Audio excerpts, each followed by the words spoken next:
Donald Trump brandit des coupures de journaux et diffuse des images vidéo censées montrer notamment des tombes, avant de réitérer ses accusations de génocide des fermiers blancs en Afrique du Sud, dont 49 ont récemment immigré aux États-Unis. Voilà, vous venez de le suivre. Donald Trump, le président des États-Unis, ose accuser le président sud-africain de génocide blanc.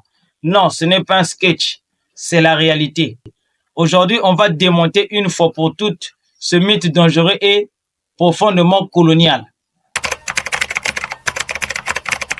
Donald Trump, fidèle à lui-même, a encore frappé. Lors d'une rencontre avec Cyril Ramaphosa, il a brandi avec aplomb une théorie complotiste, celle d'un prétendu génocide contre les Blancs en Afrique du Sud. Mais à quoi joue-t-on sérieusement?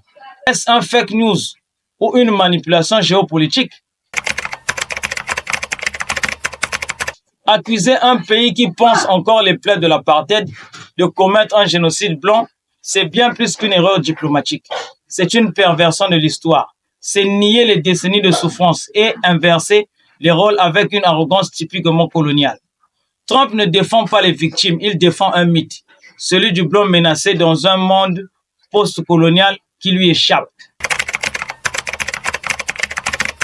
Les chiffres sud-africains sont clairs. Il n'existe aucune politique d'extermination contre les fermiers blancs. Oui, la criminalité est élevée. Oui, des fermiers sont victimes de violences. Mais ces crimes ne ciblent pas une race. Ils sont le reflet d'un système inégal, hérité de l'apartheid, qui frappe surtout les Noirs pauvres. Alors, pourquoi ce récit? Parce qu'il sert un agenda, celui d'un monde où les privilèges blancs sont sacralisés. Ce qui dérange Trump et consorts, ce n'est pas la violence. C'est que les Noirs reprennent leur terre, leur mémoire, leur destin. Les réformes agraires en Afrique du Sud ne sont pas une revanche. Elles sont une tentative de justice. Mais dans l'esprit colonial, quand un Noir réclame ses droits, c'est vu comme une menace. Trump ne parle pas des Rohingyas en Birmanie, ni des massacres à l'est du Congo, ni des Haïtiens étouffés par la dette. Il ne s'émeut que quand le pouvoir blanc est questionné. Mais l'Afrique du Sud n'est plus une colonie.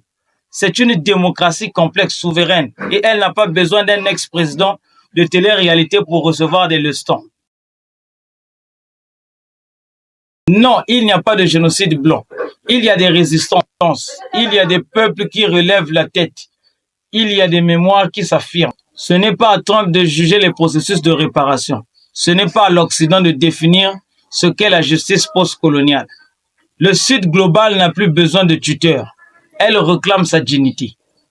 Et c'est bien ça, au fond, qui fait trembler les nostalgiques de l'Empire. Si tu veux soutenir une narration coloniale, abonne-toi, like, partage cette vidéo. Et rappelle-toi, ce n'est pas une question de race, c'est une question de vérité historique et de dignité.